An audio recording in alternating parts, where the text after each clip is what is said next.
বেদনা বিদুর মুহররম মাস অতিবাহিত হচ্ছে। 10ই মুহররম সমাগত। যে যাই বলুক, প্রতি বছর 10ই মুহররম আসলে প্রতিটি মুমিনের হৃদয়ে কারবালার সেই মর্মান্তিক ইতিহাস স্মরণ হলে প্রতিটি মুমিনের হৃদয়ে শোকের ঝর্ণা বইতে থাকে, ঠিক না? তবে 10ই মুহররম ইমামে হোসেন রাদিয়াল্লাহু তাআলা আনহু কেন শাহাদাত বরণ করলেন? শুধু ওনার শাহাদাতের কারণে 10ই মুহররম মুআজ্জাজ হয় নাই, অনেক কারণ আছে। এগুলো আমার ভিন্ন লেকচার আছে। আশুরাকে কেন আশুরা বলা হয় এগুলো ব্যাখ্যা আছে। কিন্তু মানুষ যতই 10ই মুহররমের ইতিহাস থেকে কারবালাকে বাদ দিতে চাক, 1400 বছর আগ থেকে আজ পর্যন্ত আহলে বাইতের হিংসুক, আহলে বাইতের দুশমনদের পক্ষে এই এজেন্ডা বাস্তবায়ন করা সম্ভব হয় নাই। হয়েছে? কেন 10ই মুহররম আশুরা মুহররম মাসের তাৎপর্য বহুত কারণ আছে, কিন্তু যতটাই কারবালার ইতিহাসকে, সুহাদায়ে কারবালাকে বাদ দিয়ে মুহররম ও 10 মুহররমের আলোচনা আনার চেষ্টা হয়েছে, কুচক্রী মহলের পক্ষে তাদের এই ঘৃণ্য এজেন্ডা বাস্তবায়ন সম্ভব হয় নাই। আরে ভাই, কথা বুঝতেছেন? আমি মাহফিলে আছি তো নাকি না কবরস্থানে? এটা ভুলে যায়েন না যে আপনারা মাহফিলে আছেন। মুহররম মাস আসলেই দুটি কুচক্রী মহলকে দেখি আমরা, খুব বেশি পড়াশোনা করে, লেখালেখি করে। এক দলের চেষ্টা প্রচেষ্টা থাকে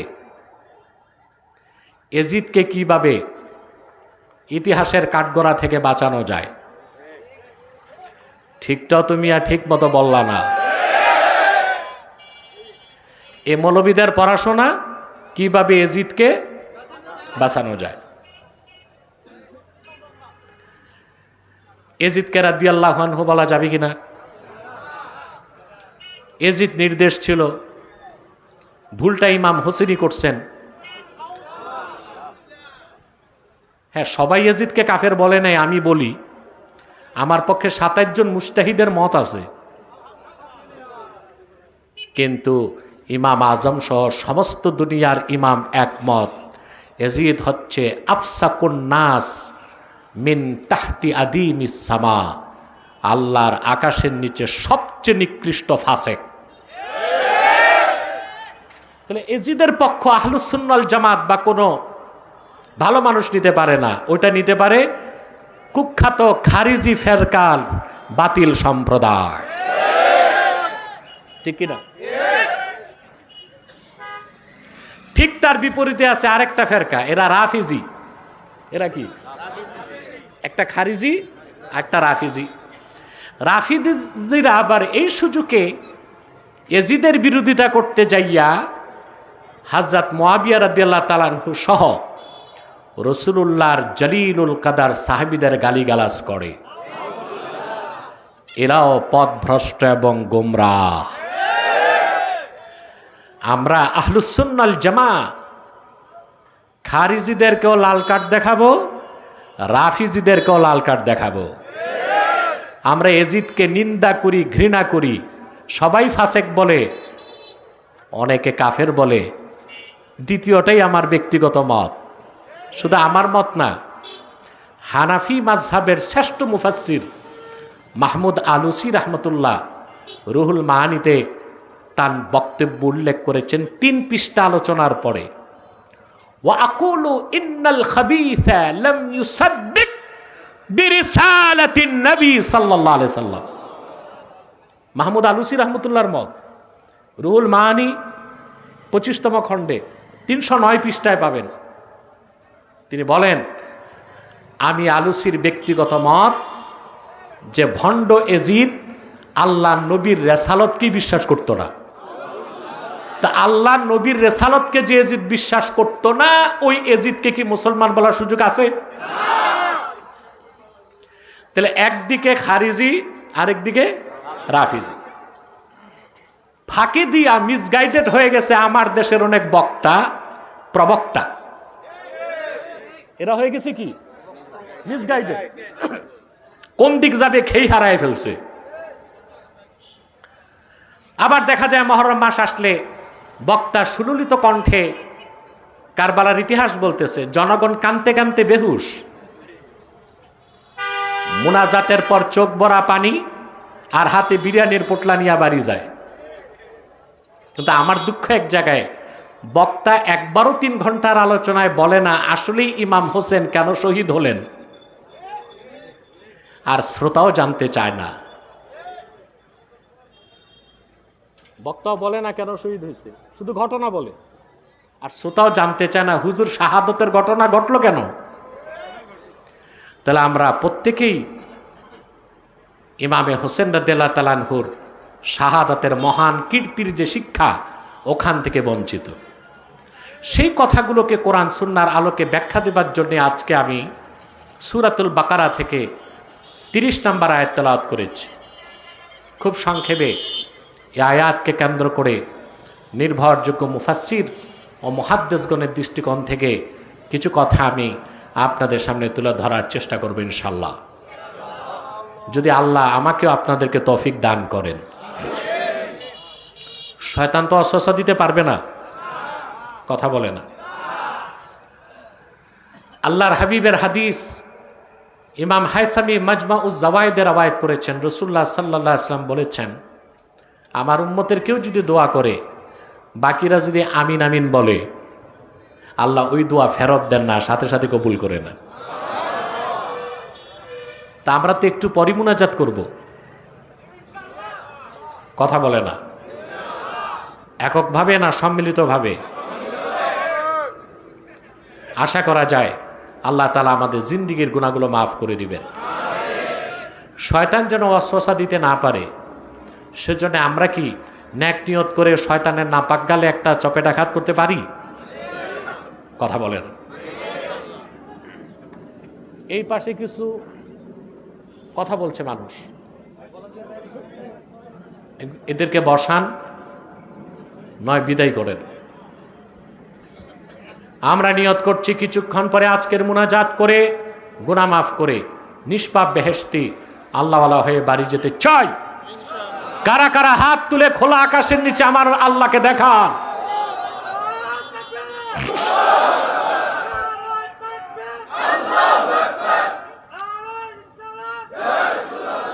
সাল্লাল্লাহু আলাইহি ওয়াসাল্লাম। সম্মানিত সুধী, আসুন তিলাওয়াতের মাধ্যমে আমরা মূল আলোচনায় প্রবেশ করি। আমার সঙ্গে আপনারাও তিলাওয়াত করুন, যেন প্রতিটি অক্ষরের নূর আল্লাহ তাআলা আমাদের সিনায় মানকুশ করে দেন। বলেন আল্লাহুম্মা আমিন। আউযু বিল্লাহি মিনাশ শাইতানির রাজীম। বিসমিল্লাহির রাহমানির রহিম। وَإِذْ قَالَ رَبُّكَ لِلْمَلَائِكَةِ إِنِّي جَاعِلٌ فِي الْأَرْضِ خَلِيفَةً قَالُوا أَتَجْعَلُ فِيهَا مَن يُفْسِدُ فِيهَا وَيَسْفِكُ الدِّمَاءَ وَنَحْنُ نُسَبِّحُ بِحَمْدِكَ وَنُقَدِّسُ لَكَ قَالَ إِنِّي أَعْلَمُ مَا لَا تَعْلَمُونَ। আল্লাহ পাক বলেন, মুহাম্মদ সাল্লাল্লাহু আলাইহি সাল্লাম, আপনি স্মরণ করুন আপনার রব আল্লাহ যখন ফেরেশতাদের উদ্দেশ্যে বললেন, ইন্নী জাইলুন ফিল আরদে খলিফা, ভূপৃষ্ঠে আমি একজন খলিফা, আমার প্রতিনিধি নিযুক্ত করতে চাই। সুবহানাল্লাহ। আল্লাহ কাদের উদ্দেশ্যে বললেন? ফেরেশতাদের উদ্দেশ্যে। খলিফা শব্দের অর্থ স্থলাভিষিক্ত কিংবা প্রতিনিধি। আমাদের দেশের মানুষ দর্জিরে কয় খলিফা, দর্জিরে বলে না, খলিফা উঁচু মাকাম। আবার আরেকটা ভুল উচ্চারণ আপনারা করেন, ওই যে বিয়ে পড়ায় তারে বলে কাজী। সে কি কাজী? চিনেন নাই? এই যে মাথায় ছাতা বগলে খাতা দৌড়ায়, কি এটা? ঘটক বা ম্যারেজ রেজিস্টার, এর নাম দিছে কাজী। আর দর্জির নাম দিছে খলিফা। না, ইসলামী রাষ্ট্রের চিফ এক্সিকিউটিভ, প্রধান নির্বাহীর নাম হচ্ছে খলিফা। আর ইসলামী রাষ্ট্রের শরিয়া আদালতের বিচারপতির নাম হচ্ছে কাজী। কুখ্যাত ইংরেজ সম্প্রদায় মুসলমানদের এই মহান দুই শব্দকে অপপ্রয়োগ করার জন্য ভুল শিক্ষা চালু করছে। ইংরেজরা কারা? দুনিয়ার সব মানুষ যদি মিলেও বলে ইংরেজরা সভ্য জাতি, আমি বলবো most uncivilised nation in the world. পৃথিবীর সবচেয়ে অসভ্য জাতি হচ্ছে ইংরেজ জাতি। ঠিক না? 200 বছর শাসন করছে উপমহাদেশ। হিন্দুদের সম্পদ চুরি করে নাই, শাসন তো করতো মুসলিমরা। মুঘলদের কাছ থেকে ক্ষমতা নিয়েছে, সিরাজউদ্দৌলার কাছ থেকে ক্ষমতা নিয়েছে। 200 বছরে ইংরেজরা যে টাকা চুরি করেছে সম্পদ মুসলমানদের উপমহাদেশ থেকে, আপনার তাজমহলের কোহিনূর, ওটা এখনো ব্রিটিশ রাজা মাথায় লাগায়। ওটা ওদের না, সম্পদ কাদের? চুরি করা। কাদেরটা? ওরা যে সম্পদ চুরি করছে 200 বছর উপমহাদেশ থেকে, তার বর্তমান বাজার মূল্য $23 ট্রিলিয়ন। কত? পশ্চিমারা আমাদের কাছে ঋণী। উপমহাদেশে ব্রিটিশ খেদাও আন্দোলন যখন হয়, শুধু 14,000 আলেমকে ফাঁসি দিছে। কত? এটা কি সভ্য জাতির কাজ? তারপর পৃথিবীতে যত অশান্তিগুলো দেখেন, এগুলো তৈরি করছে ওরা। এখন মধ্যপ্রাচ্যে ফিলিস্তিন আর ইসরায়েলের যে কনফ্লিক্ট, এটা ওরাই তৈরি করছে। 1917 সালে ব্রিটিশ পররাষ্ট্রমন্ত্রী মিস্টার ব্যালফোর সেই চুক্তির মাধ্যমে এই পশ্চিমা কুখ্যাত ইহুদিগুলোর নিয়ে ফিলিস্তিনে বসাইছে। আর এমন এক বিস্ফোরা তৈরি করে দিছে যা আজকে 75 বছর যাবৎ আরবি মুসলমান শুধু রক্তই দিয়ে যাচ্ছে। এর জন্য ইহুদিরাও দায়ী, আমেরিকাও দায়ী, ব্রিটিশরা সবচেয়ে বেশি দায়ী।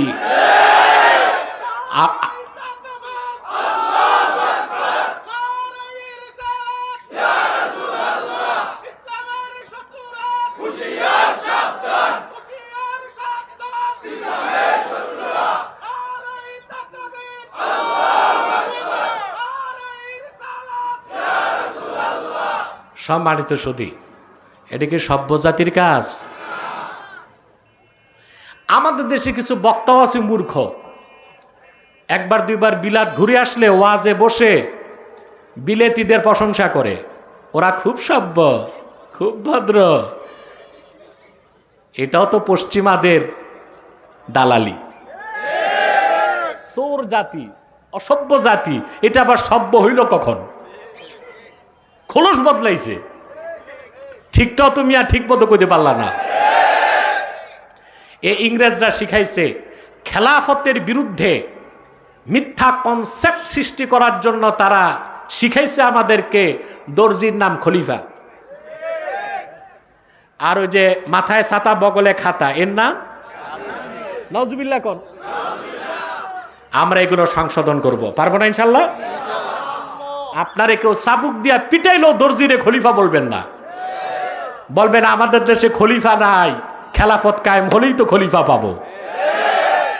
বলেন ইনশাল্লাহ। আল্লাহ পাক বলেন, মুহাম্মদ সাল্লাল্লাহু আলাইহি ওয়াসাল্লাম আপনি স্মরণ করুন, যখন আপনার রব ফেরেশতাদের উদ্দেশ্যে বললেন আমি খলিফা নিযুক্ত করতে চাই, ও খলিফার নাম কি? আদম আলাইহিস সালাম। সুবহানাল্লাহ। ইমাম সুয়ুতি তাফসীর করেছেন আমি খলিফা বানাতে চাই কেন? ইয়াখলুফুনি ফি আহকামি ফিহা, এই ভূপৃষ্ঠে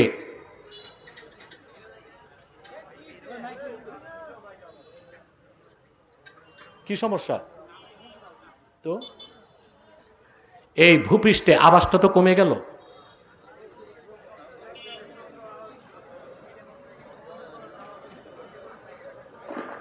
এই ভূপৃষ্ঠে যে কিনা আমার বিধানকে বাস্তবায়ন করবে, সুবহানাল্লাহ, তাকে বলা হয় কি? ইমামে বাগাবী মালিমুত তানজিলের প্রথম খণ্ডে ইমাম বাগাবী এমন একজন মুফাসসির, তাফসির মালিমুত তানজিল তিনি লিখেছেন 900 বছর আগে। কত? 516 হিজরিতে ওনার ইন্তেকাল। এত প্রাচীন তাফসির, সেখানেও তিনি লিখেছেন, অনেকগুলো মত দেওয়ার পর লিখেছেন ওয়াসসাহিহু আন্নাহু খলিফাতুল্লাহ লিইকামাতি আহকামিহি ওয়া লিতানফিজি কযায়া। আল্লাহ যে খলিফার কথা বললেন কোরআন কারীমে, ওই খলিফা হচ্ছেন আদম, যিনি আল্লাহর খলিফা, জমিনে আল্লাহর বিধান কায়েম করবেন, আল্লাহর সিদ্ধান্ত প্রতিষ্ঠা করবেন। সেজন্যই আল্লাহ আদমকে তৈরি করেছেন। আর সে কথাটি তিনি আদম তৈরির আগে ফেরেশতা কুলের উদ্দেশ্যে বলেছেন। আমার কথা বুঝতেছেন? ফেরেশতারা বিনয়ের সাথে আল্লাহর কাছে একটু আপত্তি তুলল।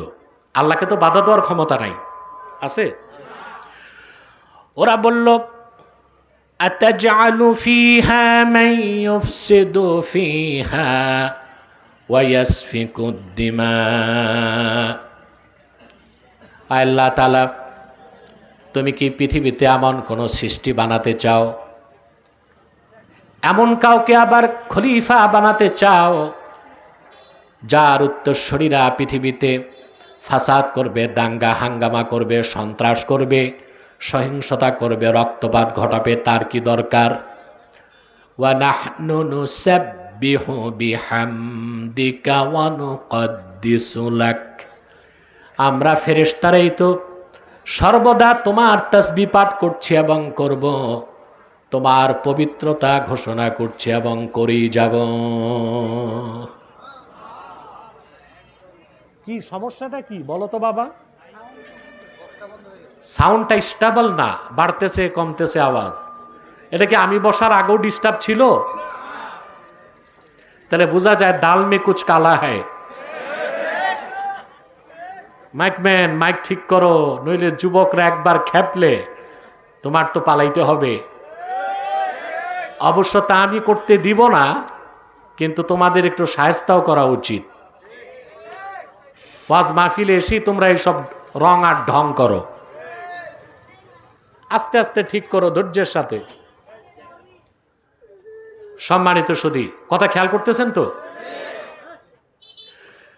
আসলেই বলেন তো, আল্লাহ সুবহানাহু ওয়া তাআলার জিকির করার জন্য, তাসবিহের জন্য ফেরেশতারাই কি যথেষ্ট ছিল না? ফেরেশতা কত কত বিলিয়ন, কত ট্রিলিয়ন, তা গণার তো ব্যবস্থাও নাই। প্রতি মুহূর্তে ফেরেশতা তৈরি হয়। সুবহানাল্লাহ। আব্দুল্লাহ বিন আব্বাস রাদিয়াল্লাহু তাআলা আনহুমা তিনি বর্ণনা করেন, হযরত জিবরিল আল্লাহ রাব্বুল আলামিনের তাসবিহ পাঠ করেন সারাদিন সারা রাত যতবার। ইয়াখলুকুল্লাহু বিকুল্লি তাসবিহাতিন মালাকান ইয়াস্তাগফিরু লিল মুমিনিন। হযরত জিবরিলের প্রত্যেকটি তাসবিহ থেকে আল্লাহ রাব্বুল আলামিন এক একজন নতুন ফেরেশতা বানান। সৃষ্টির পরে সেই ফেরেশতার কোনো কাজ নাই, একটাই কাজ, শুধুমাত্র উম্মতে মুহাম্মাদীর জন্য আল্লাহর কাছে গুনাহ মাফের দোয়া করে। চিন্তা করছেন রাসূলুল্লাহর খাতিরে আমরা কিরকম উম্মত হইলাম? উম্মাতুম মারহুমাতুম মাগফুরা, রহমত প্রাপ্ত উম্মত, ক্ষমা প্রাপ্ত উম্মত। আমরা করব গুনাহ, আর আমাদের গুনাহ মাফের জন্য আল্লাহ ফেরেশতা বানাবেন। সুবহানাল্লাহ বলেন। বিষয়টা এইরকম না? কথা বলে না? রাসূলুল্লাহর উম্মত হয়ে কতটা গর্বিত আমরা, সুবহানাল্লাহি বিহামদি। হযরত জিবরিলের প্রত্যেকটা তাসবিহ থেকে নতুন ফেরেশতা আল্লাহ বানান। অতএব আল্লাহর তসবিহ পড়ার জন্য, জিকির করার জন্য মানুষের তো দরকার, ফেরেশতার তো ছিলই, তা মানুষ বানানোর দরকারটা কি ছিল? খেলাফত প্রতিষ্ঠা মানুষের দ্বারা হবে, সেজন্য আল্লাহ আদমকে তৈরি করছেন। এটা আল্লাহর লক্ষ্য এবং উদ্দেশ্য ছিল, ঠিক কিনা? আল্লাহ তাআলা ফেরেশতাদেরকে চুপ করায় দিলেন। ইন্নী আ'লামু মা লা তা'লামুন, আমি যা জানি তোমরা তা জানো না, চুপ থাকো। এখন ফেরেশতারা চুপ হয়ে গেছে, কিন্তু সমালোচনা শুরু করছে। ফেরেশতা কার বিরুদ্ধে? আদমের বিরুদ্ধে। কি আশ্চর্য বিষয়! মানুষ এতটা অসহায় যে সৃষ্টিতে আসার আগেই সমালোচনার পাত্র হয়েছে, ঠিক কিনা? আদম আলাইহিস সালাম অস্তিত্বে আসার আগে সমালোচনার পাত্র হয়েছে, আর আমরা কিনা আদম সন্তানরা সমালোচনার ভয়তে হক কথা বলি না। অথচ আমাদের আদি পিতা হযরত আদম, তার এক্সিস্টেন্স, তার অস্তিত্ব আসার আগেই তিনি সমালোচনার পাত্র হয়েছেন। তাহলে প্রকৃত আদম সন্তান সুপুরুষ, যে কাপুরুষ না, ইমানদার, সে নিন্দুকের নিন্দা, হিংসুকের হিংসা, সমালোচনাকারী সমালোচনা পরোয়া করবে না। যা হক, যা সত্য, সেটাই বলবে, সেটাই প্রতিষ্ঠা করবে, ঠিক কিনা বলে? আমরা কিন্তু সমালোচনার ভয় পাই। দেশে হাজার হাজার পীর আছে, বক্তার তো অভাব নাই, আর স্কলার এখন ঘরে ঘরে। জানি না স্কলার না স্ক্রু ড্রাইভার, কিন্তু বাংলাদেশে কোরআন সুন্নাহর আলোকে সত্য কথা বলার মতো সাহসী স্পোকম্যান, আলোচকের বড্ড অভাব আছে। আছে কি না? ভয় কি?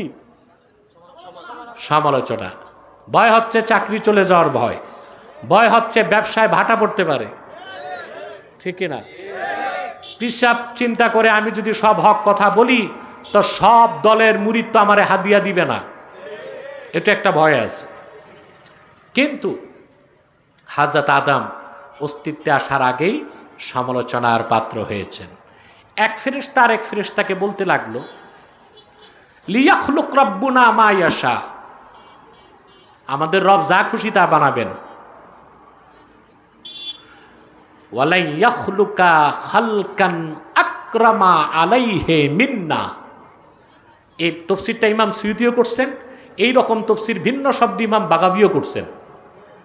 এক ফেরেশতা আরেক ফেরেশতার সাথে সমালোচনা করতে লাগলো যে আমাদের রব যা খুশি তা বানাবেন, বাধা দেবার ক্ষমতা তো আমাদের নাই, তবে কখনো আমাদের চেয়ে দামি, আমাদের চেয়ে সম্মানিত, আমাদের চেয়ে রেসপেক্টেড, আমাদের চেয়ে আকরাম কোন সৃষ্টি আমাদের রব বানাবেন না।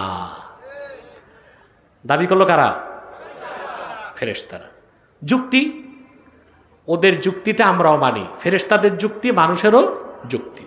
ওরা বলল, লিআন্নানা খুলিকনা ক্বাবলা ওয়া রাআইনা মা লাম ইয়ারা, কারণ আদমকে তো এখন পর্যন্ত আল্লাহ তৈরি করেন, আর আমরা কত আগে হয়েছি। আমাদের বয়স বেশি, আদমের বয়স কম।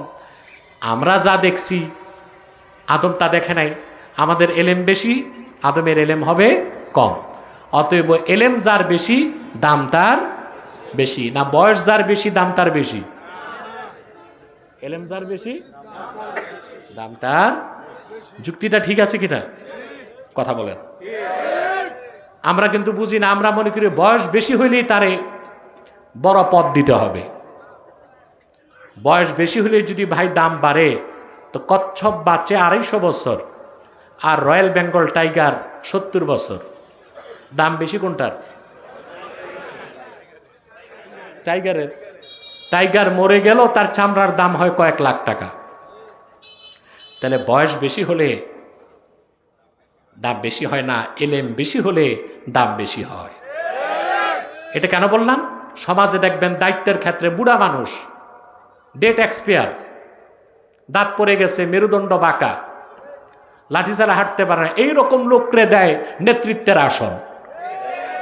না, এই আসনগুলো নিবে যুবকরা।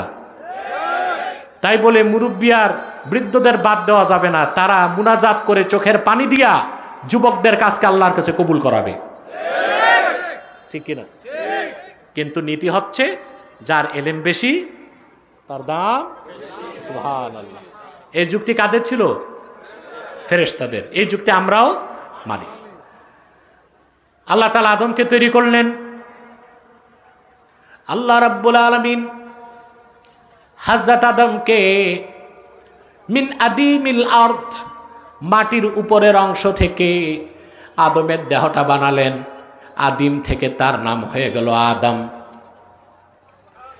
আল্লাহ তাআলা সব তৈরি করেছেন কোন বলে? তিনি বলেছেন হও, তা হয়ে গেছে।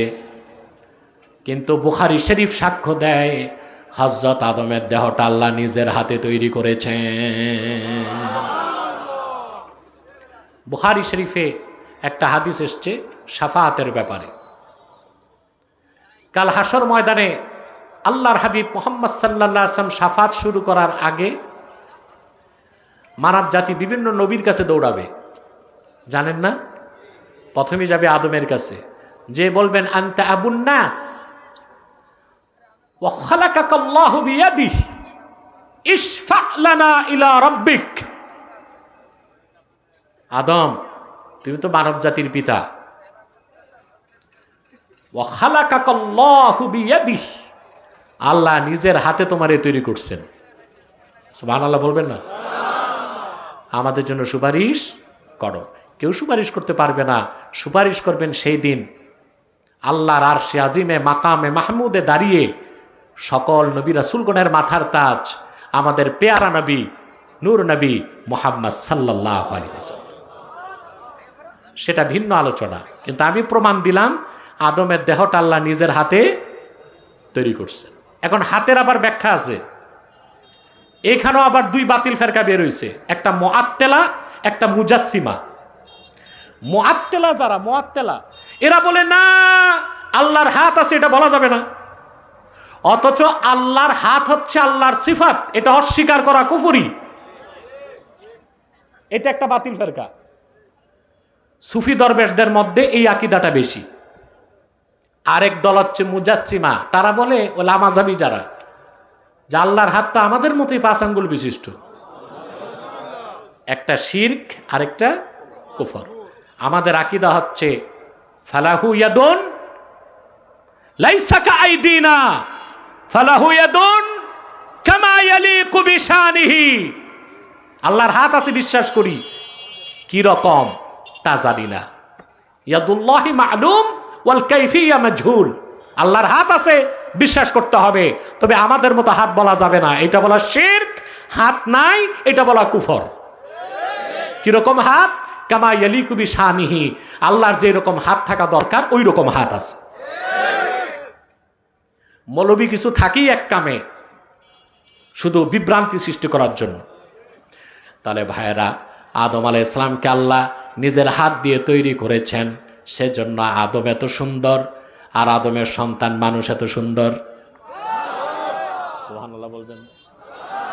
আদম সুন্দর, মানুষগুলো সুন্দর।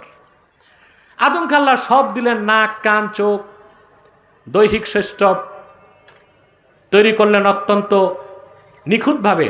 সুবহানাল্লাহ। তারপর আল্লাহ পাক বলেন وعلم آدم الأسماء كلها ثم عرضهم على الملائكة فقال أنبئوني بأسماء هؤلاء إن كنتم صادقين. سبحان الله.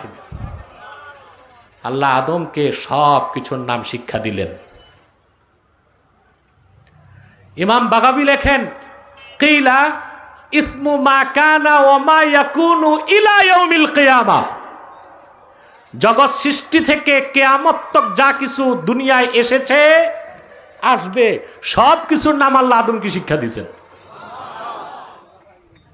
দেখেন, আপনারা কাতর হয়ে গেছেন বেশি রাতে। কে কে ঘুমাচ্ছেন হাত তুলে দেখান।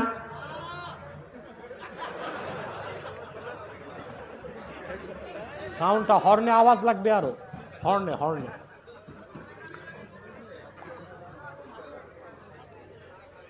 আমার মনে হয় কোরআন শরীফের তাফসীর বুঝতেছেন। আর আমি কিন্তু ধীরে ধীরে খেলাফতের কথাগুলো বলবো ইনশাআল্লাহ। যাও চাপো, আরো বসতে দাও মেহমানকে। কথা শুনতেছেন? আল্লাহ তাআলা আদমকে সব কিছুর নাম শিক্ষা দিলেন। কি কি নাম বলছি না? ইমাম বাগাবী বলেন, ইসমু মা কানা ওয়া মা ইয়াকুনু ইলা ইয়াউমিল কিয়ামাহ। আদমের সৃষ্টির আগ থেকে কিয়ামত তক যত বস্তু অস্তিত্বে এসেছে, আসবে, সব কিছুর নাম শিক্ষা দিয়েছেন। তা আদম আলাইহিস সালাম প্লেনের নামও বলছেন, কথা বলে না। হেলিকপ্টারের নাম, গাড়ির নাম, মাইকের নাম, কিভাবে? এগুলোর তো অস্তিত্ব ছিল না, বলছে কেমন? প্রশ্ন আসে না? দেখেন, আপনার একজন ইটালির, মূলত সে ছিল স্প্যানিশ, লিওনার্দো দা ভিঞ্চি, তার নাম শুনছেন না?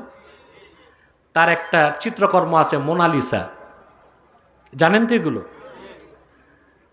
ইতিহাস বলে 500 বছর আগে, আজ থেকে 500 বছর আগে, লিওনার্দো দা ভিঞ্চি তার বইতে হেলিকপ্টারের ছবি এঁকে গেছে। তার মৃত্যুর 500 বছর পর পৃথিবীতে তা অস্তিত্বে আসছে। এটা কিভাবে সম্ভব? বিজ্ঞানের কাছে কেন, ওর বাবার কাছে এটার জবাব নাই।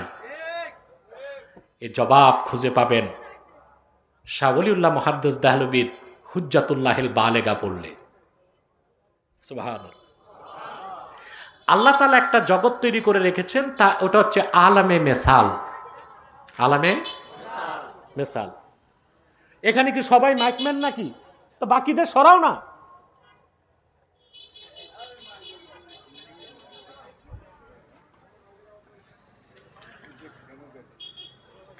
ওই জগতের নাম কি? ওটাকে আপনি ট্রান্সলেট করতে পারেন the world of samples. World of samples, অর্থাৎ আল্লাহ একটা স্যাম্পলের জগৎ বানায় রাখছেন। ওখানে যে স্যাম্পল আছে ওইটাই দুনিয়াতে অস্তিত্বে আসবে। সুবহানাল্লাহ বলে।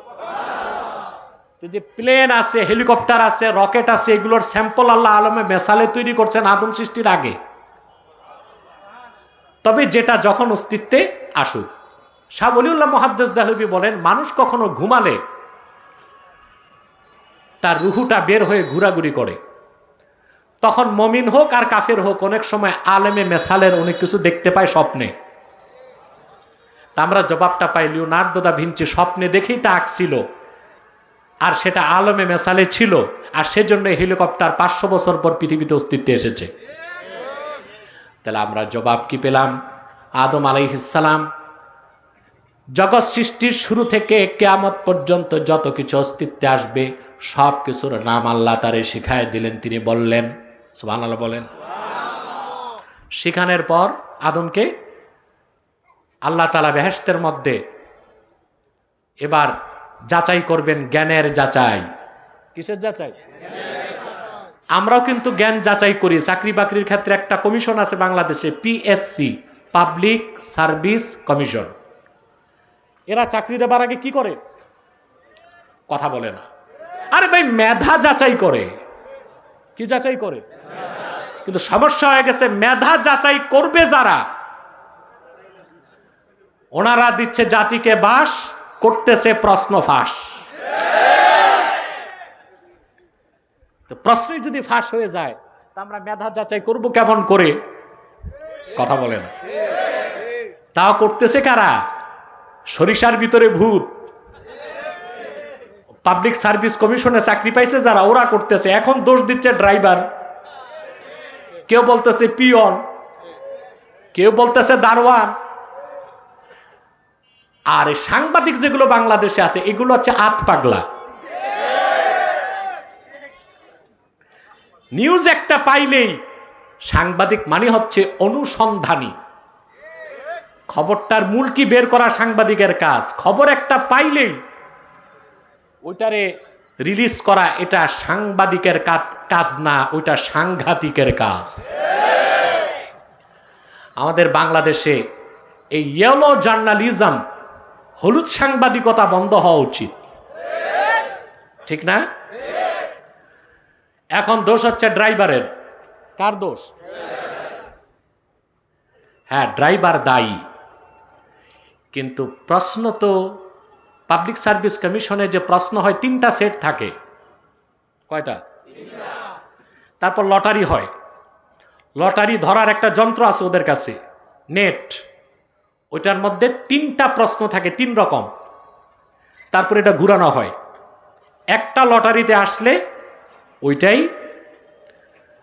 পরীক্ষাতে আসে। তার মানে পাবলিক সার্ভিস কমিশনের চেয়ারম্যানেরও জানার কথা না প্রশ্ন কোনটা আসবে, কিন্তু যারা প্রশ্ন ফাঁস করে ওই চোরদের হাত এত লম্বা, 3 সেটের প্রশ্ন ওর আগে ফাঁস করে যেইটা লাগে। এর জন্য উদরপিণ্ডি বুদর গাড়ি দিয়া ড্রাইভারকে ফাঁসালেই হবে না, যারা জড়িত সবার দৃষ্টান্তমূলক শাস্তি বাংলাদেশে হতে হবে। চান আপনারা? নইলে আমরা যোগ্য মানুষ পাবো কেমনে দেশে? তে মেধা যাচাই এটাও শুরু করছেন আল্লাহ তাআলা। কোথায়? জ্ঞানের যাচাই কোথায়? সুবহানাল্লাহ। একদিকে আদম, আরেকদিকে বিলিয়ন বিলিয়ন ফেরেশতা। ওই ফেরেশতাদের মধ্যে জিবরিল ছিলেন, মিকাইল ছিলেন, ইসরাফিল ছিলেন, মালাকুল মউত ছিলেন। সুবহানাল্লাহ বলবেন। আল্লাহ রাব্বুল আলামিন ফেরেশতাদেরকে বললেন, আম্বিউনি বিআসমাই হাউলাই ইন কুনতুম সাদিকিন। ফেরেশতারা, তোমাদের দাবি ছিল তোমাদের এলেম বেশি, আদমের এলেম কম। এলেম যার বেশি দাম তার। তো এই জিনিসগুলোর নাম তোমরা বলো। আল্লাহ কাদেরকে বললেন? বলো।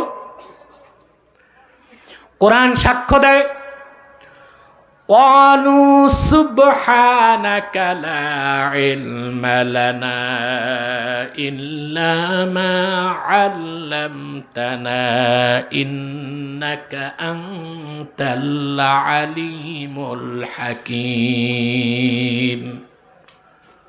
ক্বালু সুবহানাক, সমস্ত ফেরেশতা বলল পবিত্রতা আল্লাহ শুধু তোমার। লা ইলমা লানা ইল্লা মা আল্লামতানা, তুমি যদ্দূর জ্ঞান দিছো এর বাইরে আমাদের কোনো জ্ঞান নাই। এই একটা জিনিসের নাম আমরা জানি না। আল্লাহ বললেন, আদম এবার তোমার পালা, বলো। শুরু করলেন তিনি বলা, একেবারে ইসমু মা কানা ওমা ইয়াকুনু ইলা ইয়াউমিল কিয়ামা। জগৎ সৃষ্টির শুরু থেকে কিয়ামত তক যত জিনিস অস্তিত্বে এসেছে সব কিছুর নাম আদম আলাইহিস সালাম বলতে লাগলেন। ইমাম সুয়ুতির মতে আদা, রসুন, ডাল এই নামও বলছেন,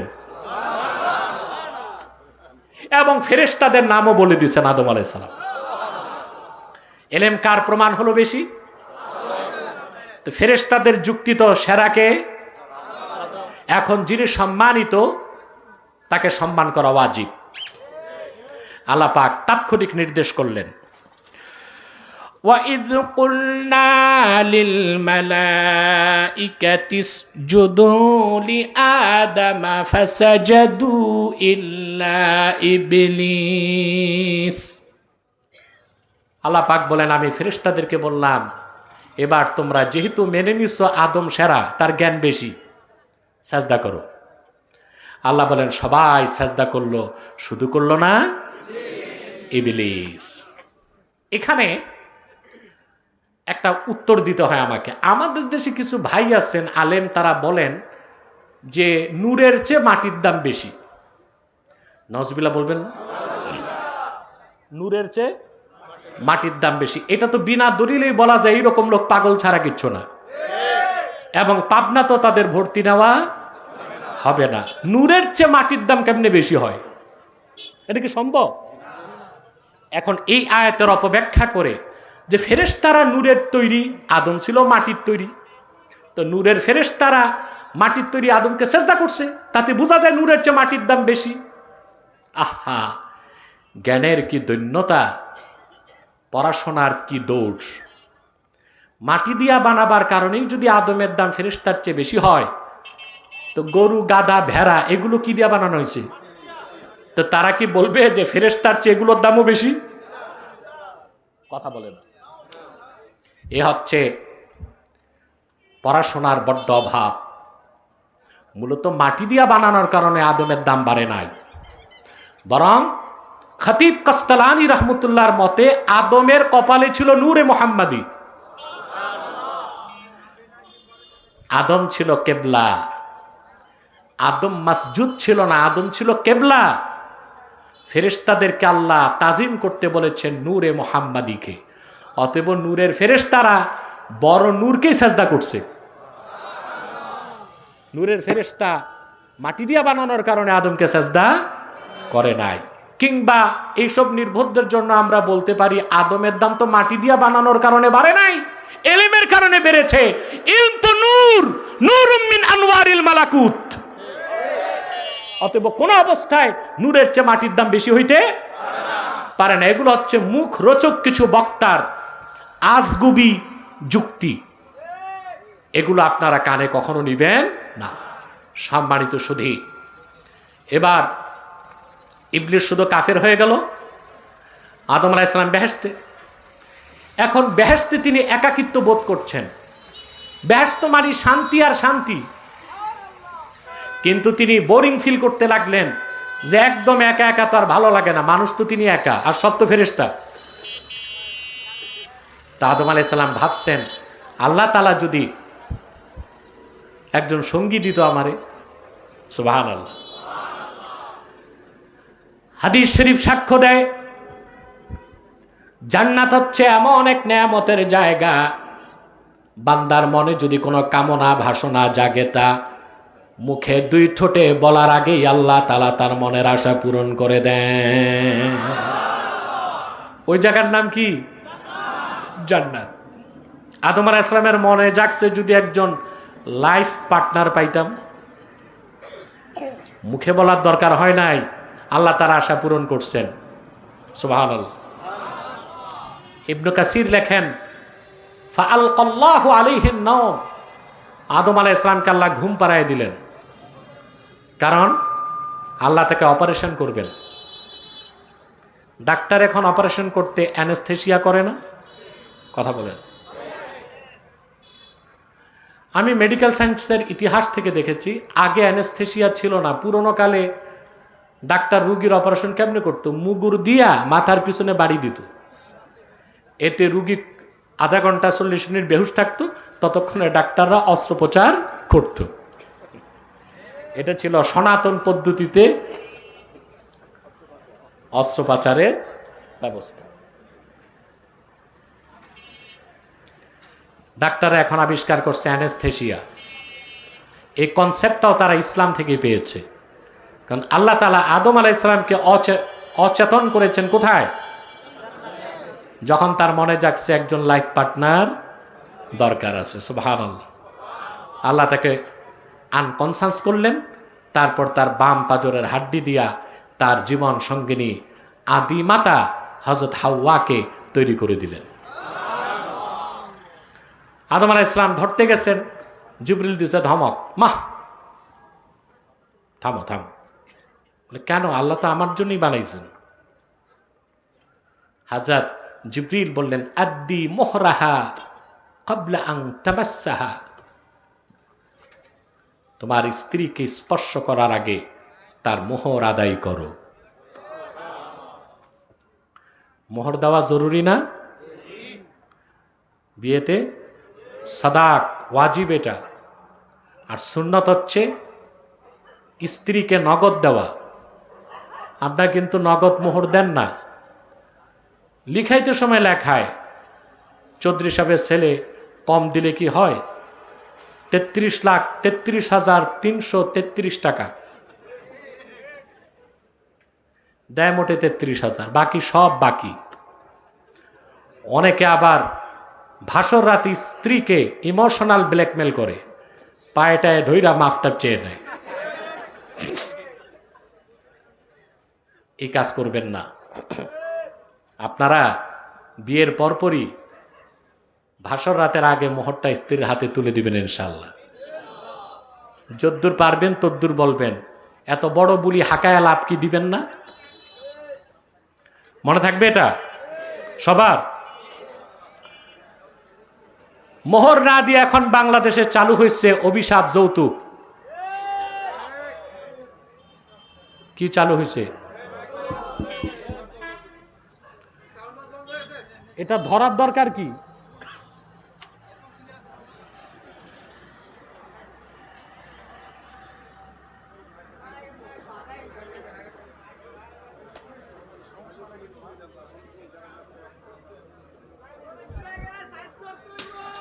এই চুপ থাকো, এই মিয়া বসো।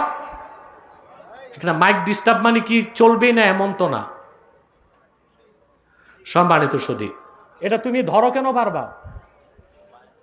আরে পিছিয়ে যাও, তুমি 3 হাত দূরে দাঁড়াও, আর ধরো না, বাস থাক, এখন যেমনি আছে চলুক না।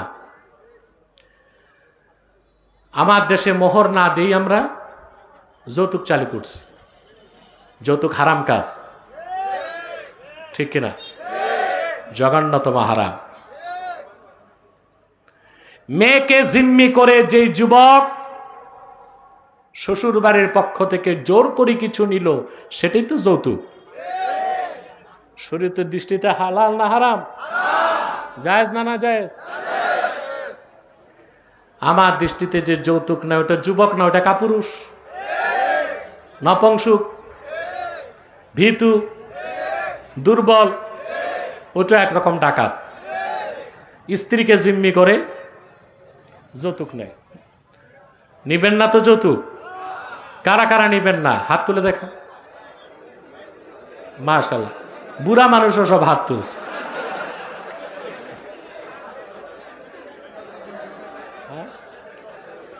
এর মানে ওনাদের বোঝা যায় যে বিয়ের শখ আছে।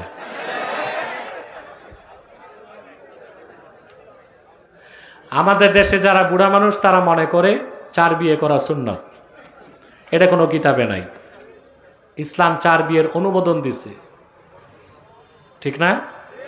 একাধিক বিয়ের অনুমোদন দিয়েছে, শর্ত আছে, ইনসাফ করতে হবে। ফানকিহু মা তাবা লাকুম মিনান নিসাই মাথনা ওয়া থুলাথা ওয়া রুবা' وَإِنْ خِفْتُمْ أَلَّا تَعْدِلُوا فَوَاحِدَةً। আল্লাহ পাক বলেন, তোমরা তোমাদের পছন্দের মেয়েদেরকে বিয়ে করো, যদি পারো 2টা কিংবা 3টা কিংবা 4টা। এটা সুন্নত করা হয় নাই, অনুমোদন দেওয়া হয়েছে। তারপরে আল্লাহ শর্ত দিয়েছেন, যদি মনে করো একাধিক স্ত্রীর মধ্যে ইনসাফ করতে পারবে না, তাহলে একটা।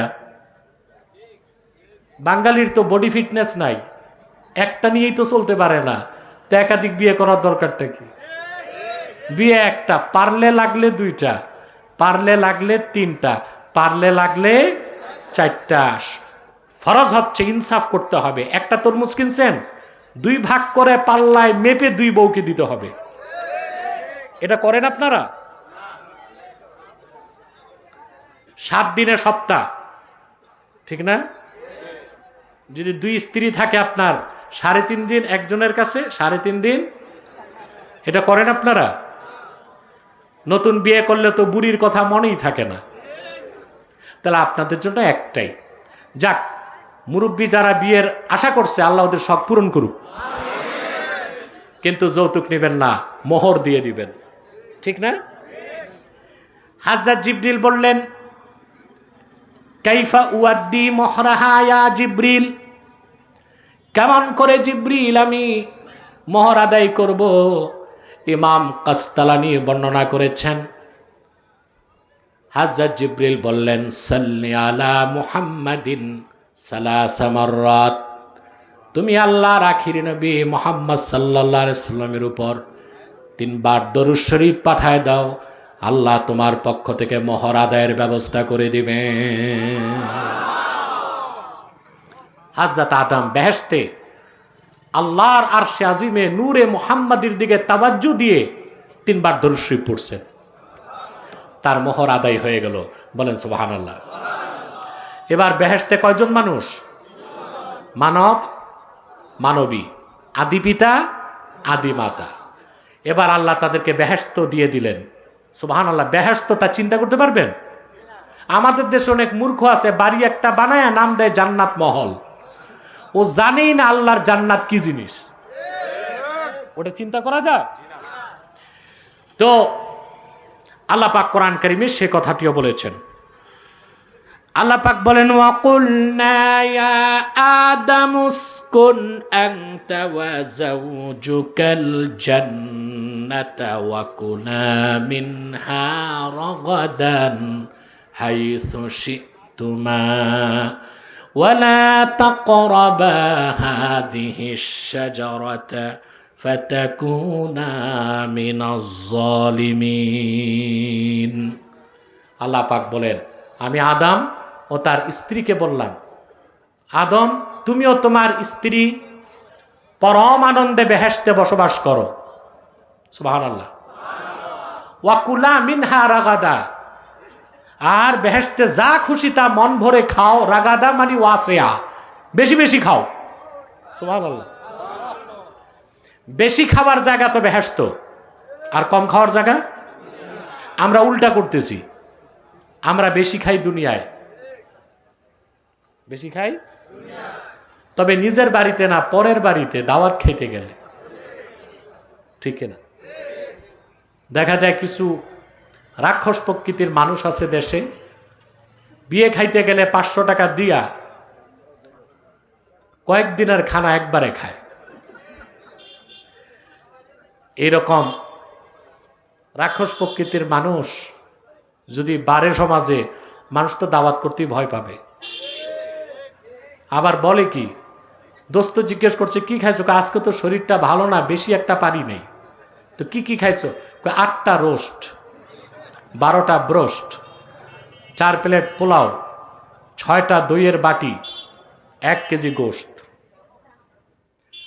শরীর খারাপ তো বেশি খাইতে পারে নাই, শরীর ভালো থাকতো মনে আজ তো ড্যাক খাইতো। তাহলে বোঝা যাচ্ছে যে এই অভ্যাসগুলো ভালো না। বেশি খাওয়ার জায়গা কই? আরে জোরে বলেন। কারণ হাদিস শরীফ সাক্ষ্য দেয়, বেহেশতে মানুষ যত খাবে একটা ঢেকুর দিবে সব হজম। জি চিনি আমি। তাহলে আদম আলাইহিস সালামকে আল্লাহ বললেন, তুমিও তোমার স্ত্রী ঘরে বেহেশতে বসবাস করো, যা খুশি তা মন ভরে খাও। এটা কি আদেশ? এটা কি? আর একটা নিষেধ করলেন, ওয়ালা তাকরাবা হাযিহিশ শাজারাতা ফাতাকুনা মিনাজ জালিমিন। আর তোমরা উভয়ে এই একটি বৃক্ষের কাছেও যেও না, যদি যাও তো জালেমদের কাতারে শামিল হয়ে যাবে। আল্লাহ আদম আর হাওয়াকে বেহেশতে হুকুম করলেন কয়টা? 2টা, একটা আদেশ একটা নিষেধ। এটার নামই ইবাদত। সুবহানাল্লাহ। এটার না, এটার না ইবাদত শুরু হলো কই? এরপর আসতেছে খেলাফত, আরেকটু পরে। আমি বুঝতেছেন তো কি বলতে চাচ্ছি? ইবাদত শুরু হলো জান্নাতে। আল্লাহ একটা হুকুম করলেন, 2টা হুকুম করলেন, একটা আদেশ একটা নিষেধ। শয়তানের প্ররোচনায় আদম আলাইহিস সালাম এবং তার স্ত্রী আদেশটা মানছেন, কিন্তু নিষেধটা ছাড়তে পারেন, গমদম খেলেন। তারপরের ঘটনা আপনারা জানেন, উভয়ের পোশাক আল্লাহ খুলে নিলেন। ইমামে রাজি তাফসির কবির 11তম খণ্ডে লেখেন, হযরত আদম যখন দেখলেন বেহেশতে তার পোশাক খুলে গেছে, লজ্জায় তিনি ফাসাতারা আওরাতাহু বিওয়ারাকিত তিন, বেহেশতে 3 গাছের পাতা দিয়া হযরত আদম তার লজ্জায় স্থান ঢেকে ফেললেন। স্ত্রী হাওয়া তার অনুসরণে তিনিও 3 গাছের পাতা দিয়া লজ্জায় স্থান ঢেকে ফেললেন। 3 চিনছেন তো? ওয়াত্তিন ওয়াজ্জাইতুন। এটাকে উর্দুতে বলে আঞ্জির, বাংলাতে বলে ডুমুর। তবে আমার দেশে বাদুড়ে খায় এই ডুমুর, আর আরবের 3 আসলে এক জিনিস নয়। সুবহানাল্লাহ। আমি আরবে গেলে খুব বেশি এই 3 ফল খাওয়ার চেষ্টা করি। ইমাম রাজি লিখেছেন, নিয়মিত যে ব্যক্তি 3 ফল, 3 চিনছেন তো? ফিগ, ফিগ আঞ্জির বলে 3। এটা বাংলাদেশের ডুমুরের মতো না। এটা যে নিয়মিত খায় তার কখনো ব্রেন স্ট্রোক হবে না, তার ঘামে গন্ধ আসবে না, তার মুখেও গন্ধ আসবে না। 3 ফল নিয়মিত খেলে আপনার চেষ্টা করবেন। আপনার তো আজে বাজে জিনিস বেশি খান, বিড়ি, সিগারেট, হুক্কা, এগুলো বাদ দিয়া, টাকা পয়সা জমায়া এগুলো খাওয়ার চেষ্টা করবেন। 3 ফল, খেজুর, তারপরে জাইতুন। প্রতিদিন 7টা জাইতুন যে খাবে, এত অ্যান্টি অক্সিডেন্ট তার দেহে আল্লাহ তৈরি করে দেন, ক্যান্সার জীবাণু বাসা বাঁধতে পারে না। ইসলাম আমাদেরকে খাদ্যাভ্যাসও শিখিয়েছে। সুবহানাল্লাহ। আমরা এগুলো অনুসরণ করি না। সম্মানিত সুধী, পিছে সব দরবেশ কুতুব কারা? পিছে পিছে স্টেজের পিছে, হ্যাঁ? আপনাদের কষ্ট হয়ে যাচ্ছে, আর কয়েক মিনিট, তাহলে আমি একটা মেসেজ আপনাদের দিয়ে নামতে পারবো ইনশাআল্লাহ। শুনতেছেন তো? মনোযোগ আছে? বেহেশতের দরজা খুলে গেল। আদম আলাইহিস সালামকে আল্লাহ নামায় দিলেন শ্রীলঙ্কায়, আর হযরত হাওয়াকে নামায় দিলেন সৌদি আরবের জেদ্দায়। জেদ্দা মিউনিসিপ্যালিটির কবরস্থান যেখানে, ওখানে মা হাওয়ার কবর আমি জিয়ারত করছি। মাথার কাছে লেখা আছে উম্মুনা হাওয়া, আমাদের মা হাওয়া এখানে শুয়ে আছে। সুবহানাল্লাহ। অনেক লম্বা কবর। তো প্রশ্ন আসে, হযরত আদমের কবর কোথায়? অনেক মুফাসসিরের মতে মক্কায় মসজিদ খায়েফ যেখানে, ওখানে, কারো কারো মতে। যাক, সেটা আমার ভিন্ন লেকচার আছে, দেখার সুযোগ হলে দেখে নেবেন সোশ্যাল মিডিয়াতে ইনশাআল্লাহ। একজন কোথায়? শ্রীলঙ্কা, আরেকজন সৌদি আরবের জেদ্দায়। আল্লাহ হযরত আদমকে 2টা শাস্তি দিলেন। একটি হচ্ছে আসল বাড়ি থেকে বহিষ্কার করলেন, আর দ্বিতীয়টা হচ্ছে স্বামী এক জায়গায়, স্ত্রী এক জায়গায়। বাংলায় এরে বলে বিরহ যন্ত্রণা। কি যন্ত্রণা?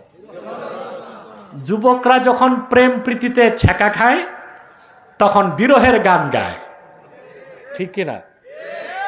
এটা অনেক বড় একটা মেন্টাল পানিশমেন্ট, বুঝতে পারছেন? স্বামী এক জায়গায়, স্ত্রী এক জায়গায়, এটা দ্বিতীয় শাস্তি। এটা আল্লাহ বিরহ যন্ত্রণা দেবার জন্য ব্যবস্থা করলেন।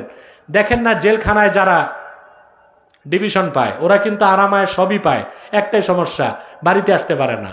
বউ বাচ্চা যখন খুশি তখন নিতে পারে না। জেলখানায় রাখার এটা একটা অন্যতম কারণ, বিরহ যন্ত্রণা দেওয়া। তবে আমার মনে হয় এটা অমানবিক।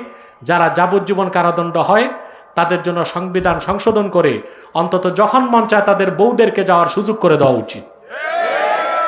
আমি জানি না এই কথাটা এখনো বাংলাদেশে কেউ বলছে কিনা, তবে বলা উচিত। কি বলেন আপনারা?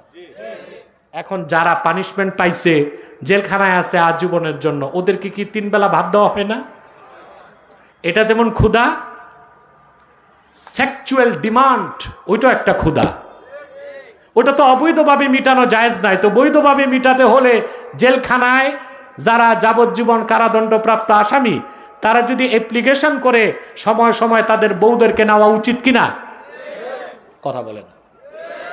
আমাদের দেশে তথাকথিত মানবতার ধারক বাহক ফেরিওয়ালা যারা, এরা টকশোতে লম্বা লম্বা বক্তব্য দেয় কিন্তু এই মৌলিক কথাগুলো বলে না। আসলে ইসলাম আমাদেরকে এই মানবিকতা শিক্ষা দেয়, বলেন সুবহানাল্লাহ। আমার কথায় যুক্তি আছে? যদি জেলখানায় যে বন্দী থাকে তাকে যদি 3 বেলা খাবার দেওয়া হয়, তো আমি যেটা বললাম ওইটাও তো একটা সেক্সুয়াল ডিমান্ড, ওটা পূরণ করতে দেওয়া উচিত না বৈধভাবে? কথা বলে না। তো স্ত্রীদের সুযোগ দেওয়া দরকার কি না? এটা আমি মনে করি সব আলেমরা বললে, বুদ্ধিজীবীরা বললে সরকার নতুন করে চিন্তা করতে পারে। আল্লাহ কবুল করুক। আদম আলাইহিস সালাম এক জায়গায়, তার স্ত্রী আরেক জায়গায়। বিরাট ঘটনা, সেই দিক যাচ্ছি না। আদম আলাইহিস সালাম, ইমাম খাজেন লেখেন, তিনি যখন আকাশ থেকে নেমেছেন তার দৃষ্টি ছিল মাটির দিকে। 300 বছর তিনি লজ্জায় আকাশের দিকে তাকাননি, তওবা করছেন। একটি বর্ণনায় 360 বছর, আরেক বর্ণনায় 460 বছর, আরেক বর্ণনায় 600 বছর, আমরা বলবো শত শত বছর। তার দোয়া কবুল হয় না। হঠাৎ তার মনে পড়ল জান্নাতের কথা। তিনি একদিন আল্লাহর কাছে তওবা করে বললেন, ইয়া রব, আসআলুকা বিহাক্কি মুহাম্মাদিন সাল্লাল্লাহু আলাইহি ওয়াসাল্লাম লিমা গাফারতা লি। আল্লাহ, শত শত বছর তওবা করলাম, তওবা কবুল হয় না। আজকে তোমার আখিরি নবী, তোমার দোস্ত, তোমার প্রিয় হাবিব মুহাম্মদ সাল্লাল্লাহু আলাইহি সাল্লামের ওসিলা ধরছি, ওনার খাতিরে তুমি আমি আদমের গুনাহ মাফ করে দাও। আমাদের দেশে কিছু আলেম বলে এই হাদিস সহিহ না, আসলে তাহকিকের অভাব। এই হাদিসটি বর্ণনা করছেন ইমাম বাইহাকি দালাইলুন নবুয়াতে। এই হাদিসটি বর্ণনা করছেন ইমাম হাকেম মুস্তাদরাক আলা সহিহাইনে। এই হাদিসটি বর্ণনা করছেন ইমাম সিউতি। এই হাদিসটি বর্ণনা করছেন কাস্তালানি মাওয়াহিবুল্লাহ দুনিয়ায়। এই হাদিসটি বর্ণনা করেছেন ইমাম তাবারানি। এই হাদিসটি বর্ণনা করছেন ইমাম জুরকানি শারহে মাওয়াহিবে। এত বড় বড় মুহাদ্দিস হাদিসটিকে সহিহ হিসেবে গ্রহণ করছে। আমাদের বাংলাদেশে এখন কিছু মৌলবি গজাইছে, ওনারা বলে এই হাদিস তো জয়ীফ। বাহ, বাংলাদেশে কোনো মুহাদ্দিস আছে নাকি? আর আমিও বুখারী শরীফ পড়ে, আমাকেও মানুষ শাইখুল হাদিস বলে। আসলে তো মুহাদ্দিস মুতলাক জাতি মুহাদ্দিস পৃথিবীতে এখন নাই। হযরত আল্লামা আব্দুল হাই লাখনভী মাজমুয়া ফাতাওয়াতে লিখছেন, মুহাদ্দিস মুতলাক জাতি মুহাদ্দিস ওনার দৃষ্টিতে আব্দুল হক মুহাদ্দিস দেহলভির পরে উনি আর কাউকে পান নাই। তা আমরা যে মুহাদ্দিস লিখি, এটা হচ্ছে মুহাদ্দিস ওরফি। মুহাদ্দিস কথা বলে না, এখন সবার নামে থাকে মুফাসসির। কি থাকে? ইমাম সুয়ুতির মতোই মুফাসসির কথা বলে। ইমাম সুয়ুতি ছিলেন মুফাসসির জাতি, আর আমাদেরকে যে বলা হয় এটা মুফাসসির ওরফি।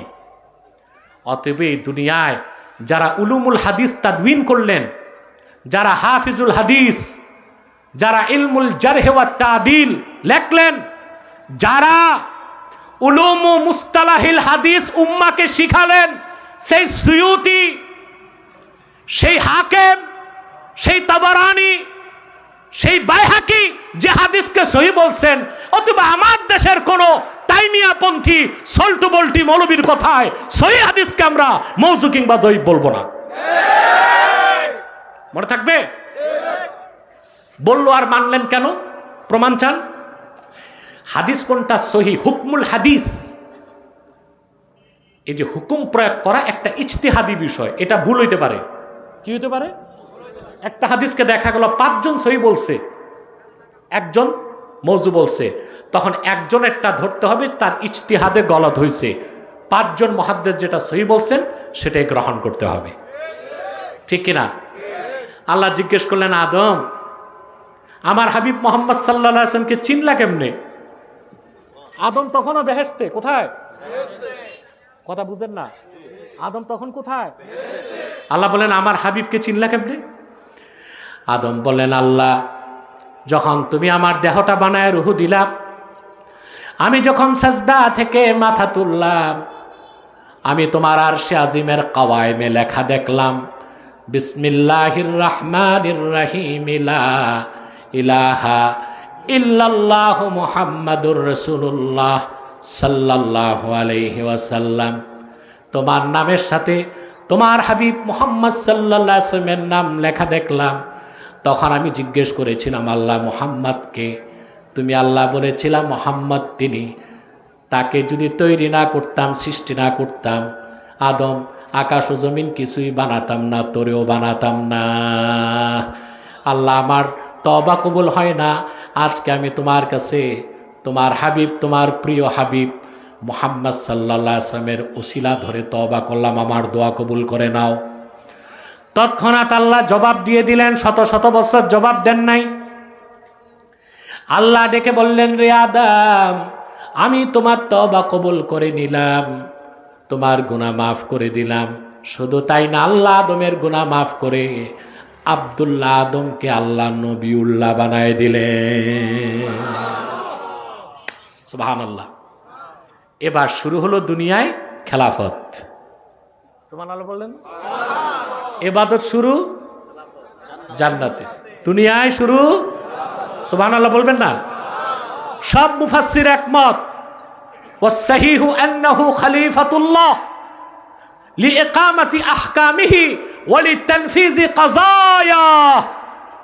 আদম আল্লাহর খলিফা, এই জমিনে আল্লাহ তাকে খলিফা হিসেবে পাঠিয়েছেন। কেন? তিনি যেন আল্লাহর বিধান দিয়া জমিনকে পরিচালনা করতে পারেন, আল্লাহর সিদ্ধান্তকে যেন জমিনে বাস্তবায়ন করতে পারে। বলেন সুবহানাল্লাহ। কথা শুনতেছেন? এবার আমরা যাব কারবালার শিক্ষার দিকে। সব মনোযোগ দেন। শুরু করছি যেটা দিয়া, সেদিক যাচ্ছি। আল্লাহ কবুল করুক। আমার ভাইয়েরা, এক কথায় আমি ব্যাখ্যা দিচ্ছি। ইবাদতের অর্থ আমরা শিখেছি, ইবাদত হচ্ছে আল ইতাআতু মা'আজ জিল্লাতি ওয়াল খুদুই, আল্লাহর আদেশগুলো মানা আর নিষেধগুলো ছাড়ার নাম কি? জোরে বলেন। পুরুষের কণ্ঠে বলেন। শুধু নামাজ পড়া ইবাদত না। অনেকে আছে বাংলাদেশে নামাজও পড়ে সুদও খায়, নামাজও পড়ে ঘুষও খায়, রোজাও রাখে, ইফতারের আগ দিয়া খেতে যাইয়া প্রতিবেশী ভাইয়ের খেতে সীমানা ধাক্কায়। আছে না দেশে? নামাজও পড়তেছে, সুদও খাচ্ছে, রোজাও রাখতেছে, ঘুষও খাচ্ছে।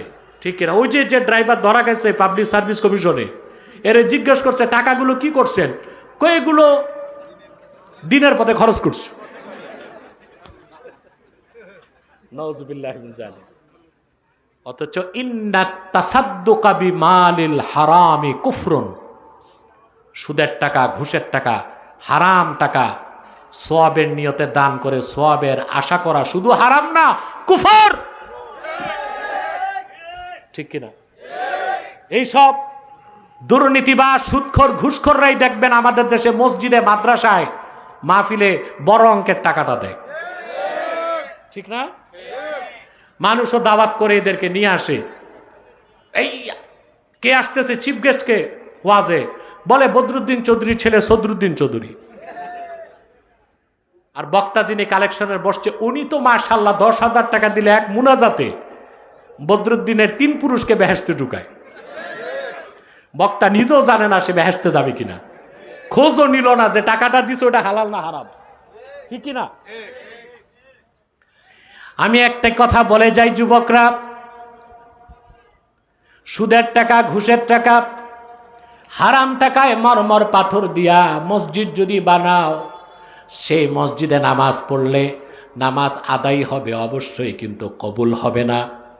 কিন্তু রক্ত পানি করা, ঘামের পয়সা দিয়া খেজুর পাতার মসজিদ যদি বানাও, ওখানে মমিন যদি একটা সাজদা করে, তার ওজন আল্লাহর কাছে 7 আকাশের চেয়ে বেশি দামি হয়ে যায়। সুবহানাল্লাহ। হালালের বরকতটা অনেক বেশি। ঠিক কিনা বলেন? তো বলছিলাম, হাজরাতে তো নামাজও পড়ে সুদও খায়, এটাকে ইবাদত হয়? ইবাদত পানি হচ্ছে আদেশ মানা, নিষেধ ছাড়া, এটা ইবাদত। তাই খেলাফত কি? খেলাফত হচ্ছে আদেশ মানানো, নিষেধ ছাড়ানো, এর নাম কি? খেলাফত। এই জন্য ইবাদত করা যায় মাদ্রাসায় বসে, ইবাদত করা যায় মসজিদে বসে, ইবাদত করা যায় খানকায় বসে, কিন্তু খেলাফতের জন্য জমিনের মালিক হইতে হয়। খেলাফতের জন্য আল্লাহর হুকুম বাস্তবায়ন করার জন্য আপনাকে ভূপৃষ্ঠের প্রোপাইটার হতেই হবে, সেটা খেলাফত। আর সেটার জন্য আপনাকে অবশ্যই খেলাফত ভিত্তিক রাজনীতি করতে হবে। বনি ইসরায়েলের প্রত্যেক পয়গম্বর আদম আলাইহিস সালাম খলিফা ছিলেন, এই জন্য বনি ইসরায়েলের পূর্বের নবীগণ রাজনীতি করতেন। সুবহানাল্লাহ বলেন। এটা বিশ্বাস হয় নাই? জি না, আপনাদের বিশ্বাস হয় নাই, কারণ আপনারা মনে করেন রাজনীতির মতো এত নোংরা জিনিস বনি ইসরায়েলের নবীরা করতো, তা কি হইতে পারে নাকি? আরে রাজনীতির অর্থ আপনাদের কাছে রাজনীতি মানে কল্লা নেওয়া, রাজনীতি মানে লুটপাট, রাজনীতি মানে সন্ত্রাস, রাজনীতি মানে জ্বালাও পোড়াও, রাজনীতি মানে মানুষের ধ্বংস সাধন। ইসলাম যে খেলাফতের রাজনীতির শিক্ষা দিয়েছে, যার জন্য ইমাম হোসেন এজিদের তরবারিকে ভয় পায় নাই, সেটা হচ্ছে চেক অ্যান্ড ব্যালেন্স, সমাজের মধ্যে ইনসাফ প্রতিষ্ঠার জন্য, আইনের শাসন প্রতিষ্ঠার জন্য, সুষম বন্টনের জন্য, মানবাধিকার রক্ষার জন্য, আল্লাহর বিধানকে কায়েম করার জন্য হচ্ছে খেলাফতের রাজনীতি। সেটাই তো ইমাম হোসেন করতেন। কথা বলে না, ঠিক না? এখন আমার এই কথায় রাজনীতি খুঁজলেন নাকি? জি, খুঁজলে আমার কিছু করার নাই, এটাই সত্য কথা, এটাই হক কথা।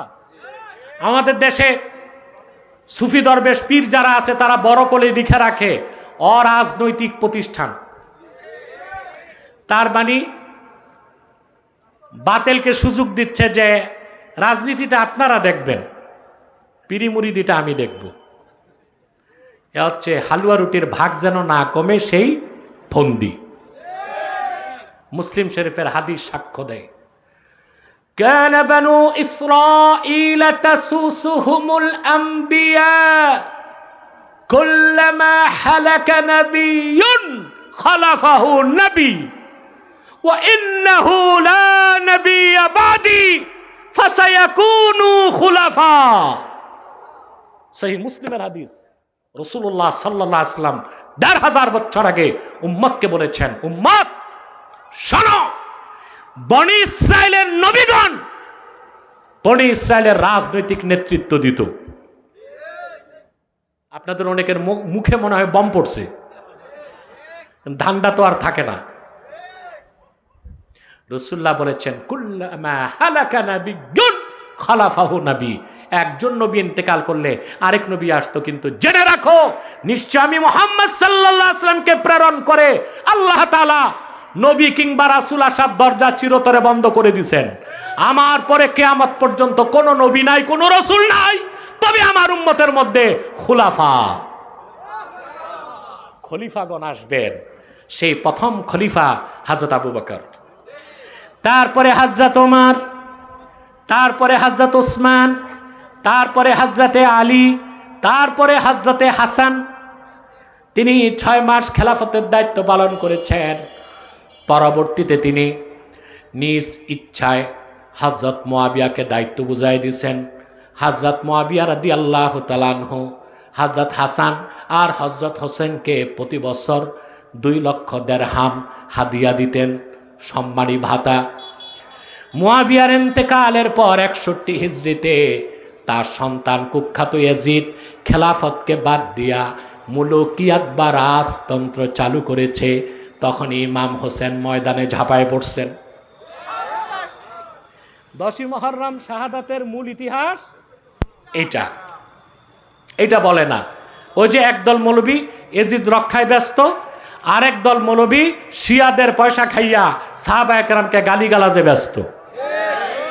কিন্তু ১০ই মুহররম শুহাদায়ে কারবালা থেকে যে শিক্ষা পাই আমরা, যে ইমামে হোসেন রাদিয়াল্লাহু তাআলা আনহু কারবালার প্রান্তরে গিয়েছেন শুধুমাত্র এজিদের অপশাসন থেকে উম্মতে মুসলিমাকে রক্ষা করে, মুলুকিয়াত বা রাজতন্ত্র কিংডমকে দাফন করে আবার খেলাফতকে প্রতিষ্ঠা করার জন্যে। আমরা সেই খেলাফতের স্বপ্ন দেখি। অতএব মুহররম মাসে শুধুমাত্র কারবালার ইতিহাস শুনে কান্নাকাটি করে বিরিয়ানের পোটলা হাতে নিয়ে বাড়ি যাবেন তাতে চলবে না। ইমাম হোসেন রাদিয়াল্লাহু তাআলা আনহু যেভাবে আল্লাহর হুকুমতকে কায়েম করার জন্য কারবালায় রক্ত দিয়েছেন ১৪০০ বছর আগে, আমরা যারা প্রকৃত সুন্নি হোসাইনি কর্মী, সুবহানাল্লাহ, ইমাম হোসেনের কর্মী দাবি করি, আমাদেরকেও খেলাফত প্রতিষ্ঠা করার কনসেপ্ট গ্রহণ করতে হবে বাংলাদেশে।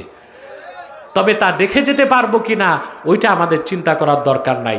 আমাদের কাজ করে যাওয়া। আস-সা'য়ু মিন্না ওয়াল ইতমামু মিনাল্লাহ। প্রচেষ্টা আমাদের, একদিন আল্লাহ সফলতা দিবেন। হতে পারে ফসল আমরা ঘরে তুলতে পারবো না, আমাদের পরবর্তী প্রজন্ম তুলতে পারবে।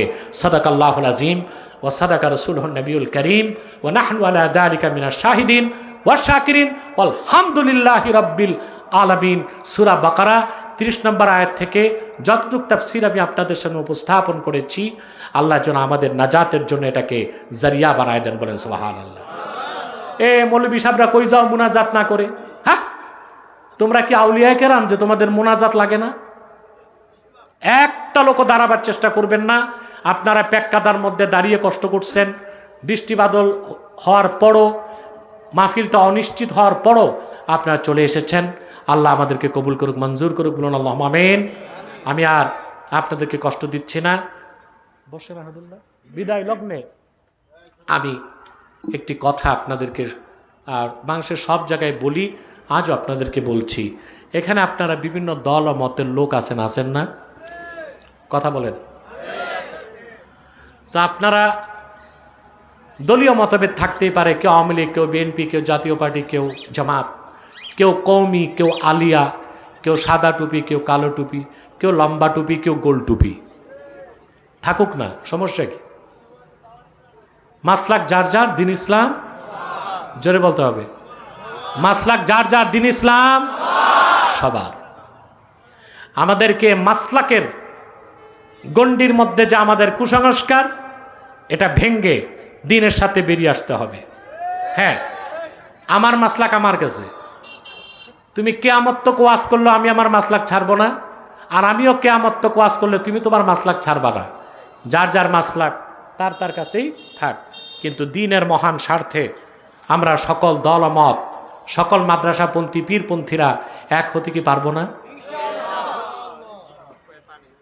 যদি না হন এক, মিয়া সাহেব কল্লাই তো থাকবে না, তো টুপি লাগাইবেন কই? হ্যাঁ, মাসলাক নিয়ে তো ঝগড়া গায়ে, তোর টুপি সুন্নি না, এটা ওহাবি টুপি। তার একজন বলতে চায় তোর তো কল্লি বেশি, এটা বেদাতি টুপি। এই ঝগড়া দ্বন্দ্ব করতেছেন ভাই। হ্যাঁ, এই যে আমার টুপি, আমার মাদ্রাসায় মেশকাত থেকে ইফতা পর্যন্ত অধিকাংশ ছাত্র বাইরের থেকে আসে, অন্যান্য কওমি মাদ্রাসা থেকে। কখনো তারা বলতে পারবে না যে আমি তাদেরকে আমার মতো টুপি পরতে বাধ্য করছি। এটা কি জায়েজ? কথা বলেন, জায়েজ না। যার মন চায় সে আমার মতো টুপি পরবে স্বেচ্ছায়। মালবুসাত, মাশরুবাত, মাতউমাত, এসব ক্ষেত্রে শরীয়ত তাওয়াসসু রাখছে। অর্থাৎ টুপি পরলেই লেবাসুত তাকওয়া, যদি তা কাফের মুশরিক কিংবা বাতিলপন্থীদের সাদৃশ্য না রাখে। কথা বুঝতে পারছেন? আর যদি আপনি তাহকিকে যান যে আকরাবিলা সুন্নাহ কোনটা, আমি বলবো আমারটা। ওইটা আপনি, আমার লেকচার আছে সুন্নতি টুপি কি রকম, ওটা দেখবেন। কারণ আমি তো কাউকে বাধ্য করতে পারি না। যার টুপি নাই সেও তো মুসলমান। কথা বলেন। তারপরে কুর্তা নিয়া ফতুয়াবাজি, ঠিক না? বেরো, তুমি বেরো, উঠে এখান থেকে। তাত্তমিস কোথাকার। কিসের পাগল? পাগল না, এটা জিএমটিটি, জাতে মাতাল তালে ঢিক। এইরকম অভদ্রগুলি বাংলাদেশে মাসলাকগুলোকে এক হতে দেয় না, দ্বন্দ্বগুলো সৃষ্টি করে। আর এতে বিজাতিরা অপেক্ষায় আছে কিভাবে আমাদের দেশকে দখল করা যায়। মাসলাক যার যার, দিন ইসলাম সবার। মনে থাকবে, তিনটি স্বার্থে আমরা এক হয়ে যাব সবাই। এখানে কে হেফাজত, কে খেলাফত, এগুলো দেখব না। কে কওমি, কে আলিয়া, তা দেখব না। কটি স্বার্থে? এটা তাহরিকে খাতমের মত বাংলাদেশের মিশন। এটা বাংলাদেশে বাস্তবায়ন হবেই, আজ হোক আর কাল, ইনশাআল্লাহ। ইসলামের সুমহান স্বার্থ রক্ষায় আমরা ঐক্যবদ্ধ হয়ে যাব। বাংলাদেশে মুসলমানদের মৌলিক দাবি যা আছে, স্বাধীনের আগ থেকে আসত, আমাদের দাবিগুলো পূরণ হয়েছে। এই দাবিগুলো আদায় আমরা এক হয়ে যাব। আর বাংলাদেশের স্বাধীনতা সার্বভৌমত্বকে ঠিক স্বাধীনতা রক্ষার জন্যে আমরা এক হয়ে যাব। কারণ আমাদের দেশের বিরুদ্ধে আমাদের বড় শত্রু আমাদের পাশেই, চিনেন তো? ওরা ওরা কোনো শক্তি না, এটা আপনারা অনেক কিছু মনে করেন। তৃতীয় বিশ্বের একটা অকার্যকর ভঙ্গুর রাষ্ট্রের নাম ভারত। আর এই দেশের লোক ভয় পায় র তো তার দেশের সমস্যায় সমাধান করতে পারে না, বাংলাদেশে কি করবে? সমস্যা হচ্ছে আমাদের মধ্য থেকে তারা গাদ্দার কিনে ফেলে। কি কিনে ফেলে? গাদ্দাররা আমাদের ক্ষতি করে। এই জন্য বাংলাদেশের স্বাধীনতা রক্ষায় আমাদের সব দলের মুসলমানকে আমাদের এই তিনটি স্বার্থের বিরুদ্ধে বাংলাদেশে কাজ করতেছে তিনটি অমুসলিম সম্প্রদায়। তার মধ্যে সবচেয়ে জঘন্য হচ্ছে কুখ্যাত কাদিয়ানি সম্প্রদায়। নিঃসন্দেহে তারা কাফের। বসো চুপচাপ। তারা কি? কাদিয়ানিদেরকে যারা কাফের বলবে না তারা কি? বাংলাদেশে তারা 100 সেন্টার করে ফেলছে, 100 সেন্টার। তারা অমুসলিম, তারা কাফের, তাদেরকে যারা কাফের বলবে না তারাও কাফের। কারণ তারা আল্লাহর আখিরি নবী আমার নবীজি মুহাম্মদ সাল্লাল্লাহু আলাইহি ওয়াসাল্লামকে আল্লাহর শেষ নবী হিসেবে বিশ্বাস করে না। চিল্লায় বলেন নাউজুবিল্লাহ। কিন্তু মুসলমানকে ধোঁকা দিতে মুসলমানদের মতো দাড়ি রাখে, টুপি লাগায়, নামও রাখে, তাই বলে কি মুসলমান হতে পারবে? আরে ভাই, দাড়ি রাখলেই কেউ যদি মুসলমান হতে পারত, তো রবীন্দ্রনাথ ঠাকুরের চেয়ে বড় মুসলমান কে হইতো? সে কি মুসলিম ছিল? টুপি লাগাইলে মুসলমান হওয়া যায়? দিল্লি পার্লামেন্টে কংগ্রেসের হিন্দু কিছু এমপিও সাদা লম্বা টুপি লাগায়, মুসলিম হবে? নাম রাখলে মুসলমান হওয়া যায়? এক শয়তান বোতলে পেশাব করে উপরে নাম লেখছে শরবত, ওটা শরবত হবে? ভিতরে কি? তদ্রুপ কাদিয়ানিরা কাফের। আব্দুল আউয়াল, আব্দুস সামাদ, মোবাশ্বের আলী, কবির চৌধুরী, শাহরিয়ার কবির আর নিঝুম মজুমদার, এসব নাম রাখার দ্বারা তারা মুসলমান হতে পারে। আমার ভাইয়েরা, আমার বন্ধুরা, আমার আল্লাহ ও নূর নবীজি আমার মুহাম্মদ সাল্লাল্লাহু আলাইহি ওয়াসাল্লামের ইসলাম ও কোরআনের হাজার হাজার হাজার বছর পরে বর্তমান ভারতের কুখ্যাত পাঞ্জাবের কুখ্যাত গুরুদাসপুরের কুখ্যাত কাদিয়ানে ইংরেজ আমলে এক শয়তান নিজকে নবী দাবি করছে। চিল্লায় বলেন নাউজুবিল্লাহ। ওই শয়তানটার নাম রেখেছিল তার বাপ মির্জা গোলাম আহমদ কাদিয়ানি। সাবধান, তাকে গোলাম আহমদ বলা যাবে না, কারণ গোলাম আহমদ অর্থ আহমদ এর গোলাম। কোন কাফের কোনোদিনও গোলাম আহমদ এর গোলাম হতে পারে না। আর কাদিয়ানের কাজ্জাব ছিল শেষ দরজার কুখ্যাত কাফের। সে গোলাম আহমদ এর গোলাম ছিল না, সে ছিল কুখ্যাত শয়তানের কুখ্যাত গোলাম। কাদিয়ানের কাজ্জাব, মিথ্যানবতের দাবিদার, ইংরেজদের পা চাটা গোলাম মির্জা গোলাম শয়তান কাদিয়ানির উপর গজব এসেছে 1908 সালে। যখন গজব এসেছে, কাদিয়ানের কাজ্জাব, মিথ্যানবতের দাবিদার মির্জা গোলাম শয়তান কাদিয়ানি 1908 সালে ধ্বংস হয়ে কুখ্যাত জাহান্নামের কুখ্যাত কুকুরে পরিণত হয়েছে। তার অনুসারীরাও ধ্বংস হয়েছে। বর্তমানে কিছু কাদিয়ানি বাংলাদেশে আছে। ইতিমধ্যে তারা 100 সেন্টার করে ফেলছে। সরকারি দলেও ঘাপটি মেরে বসে আছে, বিরোধী দলেও ঘাপটি মেরে বসে আছে। তাদের একমাত্র কাজ হচ্ছে মানুষকে ধোঁকা দেওয়া, মুসলমানদের অধিকারকে খর্ব করার চেষ্টা করা, আর ইসলাম ও মুসলমানের বিরুদ্ধে কাজ করা। কিন্তু বাংলাদেশে তো হিন্দুরাও আছে, খ্রিস্টানরাও আছে, ওদের বিরুদ্ধে আমরা মিছিল করি। হিন্দুরা আছে অমুসলিম পরিচয়, খ্রিস্টানরা আছে অমুসলিম পরিচয়, কিন্তু কাদিয়ানিরা কুখ্যাত কাফের হয়েও মুসলিম পরিচয় দেয়। এটাই তো বাংলাদেশের মুসলমানের আপত্তি, যে না, মুসলিম পরিচয়ে থাকতে পারবে না, অমুসলিম পরিচয়ে থাকতে পারে। বুঝতে পারছেন? সম্মানিত সুধী, 100 মসজিদ, 100 আস্তানা করছে, আস্তানার নাম দিয়েছে আবার মসজিদ। কাদিয়ানীদের আস্তানাকে মসজিদ বললে আপনি নিজেই বেঈমান হয়ে যাবেন। হিন্দুদের আস্তানা মন্দির, খ্রিস্টানদের আস্তানা গির্জা। কাদিয়ানিদেরটাও ওই রকম শয়তানি আস্তানা, সেটাকে মসজিদ বলার সুযোগ। দেশ স্বাধীনের আগ থেকে এদেশের আলেমরা দাবি করতেছে, কিন্তু 50 বছর পার হয়ে গেছে, সব দাবি পূরণ হলো, আমাদের দাবি পূরণ হলো। এদেশে হিজড়াদের দাবি পূরণ হচ্ছে, নৃগোষ্ঠী উপজাতিদের দাবি, শান্তি চুক্তি হয় নাই। কাদের দাবি ছিল? উপজাতি। হয় নাই বাংলাদেশে। তারপর থার্ড জেন্ডার, যেটা এই যে লিঙ্গ পরিবর্তন করছে, এদের দাবি দেওয়া কিছু পূরণ হচ্ছে। কিন্তু যাদের রক্তের বিনিময়ে দেশ স্বাধীন হয়েছে, সে মুসলিমদের 50 বছরের দাবি আগ থেকে যে দাবি করে আসছে, পৃথিবীর সবগুলো মুসলিম রাষ্ট্রে কাদিয়ানীদের অমুসলিম ঘোষণা করেছে।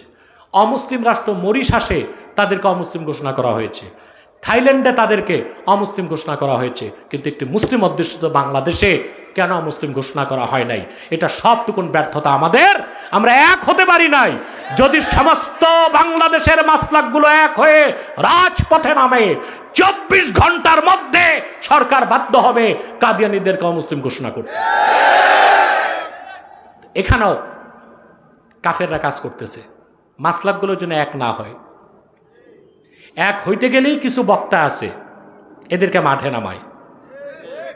কিছু বক্তা সব মাসলাক থেকে কিনছে ওরা, তে বক্তাগুলো ঘুরে ঘুরে উনি বেদাতি, তার একজন বলতেছে উনি ওহাবি, তার একজন বলতেছে ওনার টুপি ঠিক নাই, তার একজন বলতেছে ওনার কুর্তা ছোট কেন। ঝগড়ার আর ইস্যু নেই। এক হও যুবকরা,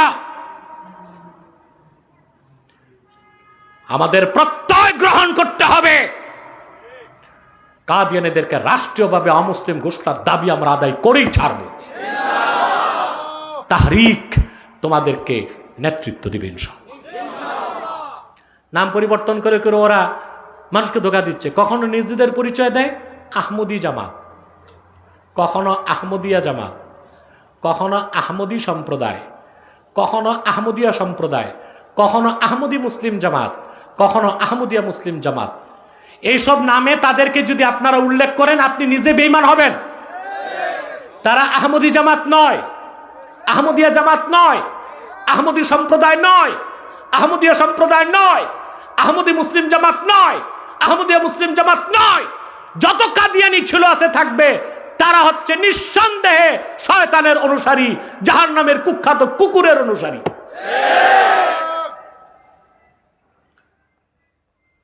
বাংলাদেশে তো রক্ত দিয়েই চলছেন, কিছুই তো বাস্তবায়ন করতে পারেন নাই, কারণ একটা কলঙ্ক থেকে বাংলাদেশকে মুক্ত করতে পারতেছেন না। এবার আমি একটা তথ্য দিচ্ছি আমার আওয়ামী লীগের ভাইদের জন্য। দেশ স্বাধীনের আগে আপনাদের ফরিদপুরের বিখ্যাত আলেম, বাংলাদেশের সব আলেমই তারে মানে, শামসুল হক ফরিদপুরি রহমতুল্লাহ, নাম শুনছেন না? উনি দেশ স্বাধীনের আগে বঙ্গবন্ধুকে উনি বলেছিলেন যে এই দেশের আলেমদের দাবি কাদিয়ানীদেরকে অমুসলিম ঘোষণা করা হোক। বঙ্গবন্ধু স্বীকার করেছিলেন যদি দেশ স্বাধীন করতে পারি, আমি অবশ্যই কাদিয়ানীদেরকে অমুসলিম ঘোষণা করব। আমরা মনে করি তিনি দেশ স্বাধীন করছে, কিন্তু সময় পান নাই। তিনি তো বর্তমান প্রধানমন্ত্রী তো তার বাবার সব ইচ্ছা পূরণ করতেছে। তা আমাদের দেশে যে হালুয়া রুটির ভাগ নেই মৌলবীরা, তারা তো প্রধানমন্ত্রীর কাছে বসতে পারেন। একবার কি বিনয়ের সাথে বলতে পারলেন না যে আপনার বাবার ইচ্ছা ছিল দেশ স্বাধীন হলে কাদিয়ানীদেরকে অমুসলিম ঘোষণা তিনি করবেন, তিনি তো সময় পান নাই, আপনি তার ইচ্ছাটা পূরণ করেন। মৌলবি গিলি যাইয়া হালুয়া রুটির ভাগ খায়, পদ পদবি নিয়ে নেয়, কিন্তু বিনয়ের সাথে প্রধানমন্ত্রীকে যে কিছু কথা বুঝাবে তার পরকালীন মুক্তির জন্য, সেই কাজটি তারা করে না। তাহরিকে খাতমে নবুওয়াত বাংলাদেশের প্রত্যেকটা বিভাগে কাজ করে যাচ্ছে। আপনাদের ড্যামরা তো আমি কমিটি দিয়েছি, কিন্তু সবগুলো কর্মী ইনঅ্যাক্টিভ, কাজের না। কারো বয়স হয়ে গেছে, কারো ব্যবসা বড় হয়ে গেছে, কারো চাকরির চিন্তা, কেউ দলীয় পদ নিয়ে বসে আছে। সেজন্য ড্যামরা কমিটি আপাতত স্থগিত। আমি আজকে হাজী জয়নাল কোথায় আছে না গেছে, এই যে আছে আহাদুল্লাহ, তাদেরকে বলছি যে আমি ডেমরা থানা কমিটি পুনর্গঠন করে দিব। আপনার যে কোনো মাসলাকের লোক আমাদের কমিটিতে কাজ করবেন আপনার ইমানি দায়িত্ব হিসেবে। আমাদের কমিটিতে কাজ করলে আমরা মোটরসাইকেল, দোকান, চটপটির ব্যবসা এগুলো দিতে পারবো না, দান্দা নাই। নিজের টাকা দিয়ে কাজ করতে হবে, নিজের টাকা দিয়ে কাজ করতে হবে। আপনারা কি কওমি, কি আলিয়া, কি ফুরফুরা, কি সারসিনা, কি ওই আপনার আওয়ামী লীগ, কি বিএনপি, কি জাতীয় পার্টি, যে কোনো দলের লোক আপনি আমাদের সংগঠনে কাজ করতে পারবেন যদি আপনি মুসলিম হন। করবেন ইনশাল্লাহ। আমাদের সকল দলের একটাই দাবি, অনতি বিলম্বে কাদিয়ানীদেরকে রাষ্ট্রীয়ভাবে অমুসলিম ঘোষণা করতেই হবে, করতেই হবে, করতেই হবে। এই দাবি আদায় যদি জানমাল দিতে হয়, কারা কারা প্রস্তুত আছেন হাত তুলে দেন। সম্মানিত সুধী, তাদেরকে অর্থনৈতিক সহযোগিতা করবেন না? করেন, জি করেন। প্রাণ কোম্পানির যত জিনিস তাদের, সেজান কোম্পানির জুস তাদের, RFL এর পণ্যগুলো তাদের, প্রথম আলো, ডেলি স্টার, কালের কণ্ঠ এগুলো তাদের। এই যে প্রথম আলো কাদিয়ানীদের পত্রিকা এখন ব্যাপক নিউজ করতেছে নতুন করে যে বাংলাদেশে আবার জঙ্গি সমস্যা শুরু হয়েছে। আছে বাংলাদেশে সন্ত্রাস? কথা বলেন। তো প্রথম আলো এগুলো কোথার থেকে বলে? উদ্দেশ্য হচ্ছে যেন আমেরিকা বাংলাদেশে আগ্রাসন চালায়। এটা CIA এজেন্ট, কুখ্যাত কাফের কাদিয়ানীদের পত্রিকা। এই প্রাণ, সিজান, RFL, প্রথম আলো, ডেলি স্টার, কালের কণ্ঠ এগুলো ধরবেন না, কিনবেন না, বেচবেন না। রাজি আছেন? আরেকটা অমুসলিম সম্প্রদায় আমাদের বিরুদ্ধে কাজ করছে, ওইটা হচ্ছে ঈসাই জামাত। এটা খ্রিস্টানদের একটা গোপন দল। তারা এই পর্যন্ত 2.5 লক্ষ মুসলিম পরিবারকে খ্রিস্টান বানাইছে। তারা মানুষকে খ্রিস্টান বানায়, বলে তুমি কি? বলে মুসলমান। বলে কি মুসলমান জানো? কয় না। কয় তুমি ঈসার উম্মত মুসলমান। ঈসার উম্মত মুসলমান না খ্রিস্টান? কাজ করে যাচ্ছে তারা, কিন্তু আমরা বেখবর। তাহরিক তাদের বিরুদ্ধে কাজ করছে আলহামদুলিল্লাহ। আরেকটা ফেতনা এখন চালু হয়েছে, হিজবুত তাওহীদ। এটা হিজবুত তাওহীদ না, হিজবুত শয়তান। এদের থেকেও দূরে থাকবেন। পারবেন তো ইনশাল্লাহ? আল্লাহ আমাদেরকে কবুল করুক, মঞ্জুর করুক। বলুন আল্লাহুম্মা আমিন। আসুন আমি প্রাণ খুলে দোয়া করি এই ইনসানিয়াত সংগঠনের জন্য। আমাদের বিশিষ্ট সমাজসেবক মনির সাহেব এই সংগঠনের উপদেষ্টা হিসেবে আছেন। বিশেষ করে আমাদের আজকের চিফ গেস্ট, আপনাদের সম্মানিত কাউন্সিলর আলহাজ মাহমুদুল হাসান পলিন, তিনি এসেছিলেন, আমি দেখছি আলহামদুলিল্লাহ অংশগ্রহণ করছে। তার জন্য দোয়া করবেন। বিশেষ করে তার বাবা খুব অসুস্থ, তার বাবার জন্য দোয়া করবেন। আল্লাহ যেন হায়াত দারাজ করেন। আর পলিন যেন দক্ষতার সাথে, সততার সাথে, যোগ্যতার সাথে এই ওয়ার্ডের মানুষকে খেদমত দিতে পারে। আল্লাহ কবুল করুক, মঞ্জুর করুক। বলুন আল্লাহুম্মা আমিন।